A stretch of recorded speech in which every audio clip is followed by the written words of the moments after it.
আসসালামু আলাইকুম। আবার চলে আসলাম ছোট্ট একটা খামারে গরুর ভিডিও করার জন্য। একটা লাইক দিয়ে ভিডিওটা দেখতে থাকুন। আরও ভালো ভালো গরুর ভিডিও পেতে চাইলে আমার চ্যানেলটা সাবস্ক্রাইব করে পাশে থাকতে পারেন। আসলে আপনারা চাইলেও গরু লালন পালন করতে পারেন, আর যে যেটা পারেন সেটাই করতে পারেন। আসলে পরিশ্রম বৃথা যায় না। আপনি পরিশ্রম করলে ইনশাল্লাহ একবার না একবার আপনার সফলতা আসবেই। আসলে সফলতা সবাই দরকার। জীবনে একবার সফলতা না আসলেও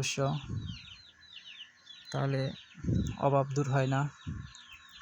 তা আপনারা চাইলে গরু লালন পালন করতে পারেন, ভালো জাতের গরু দেখে কিনে আপনারা লালন পালন করতে পারেন। ইনশাল্লাহ গরুর মাঝে মোটামুটি লাভজনক হয়। সবাই ভালো থাকবেন, সুস্থ থাকবেন।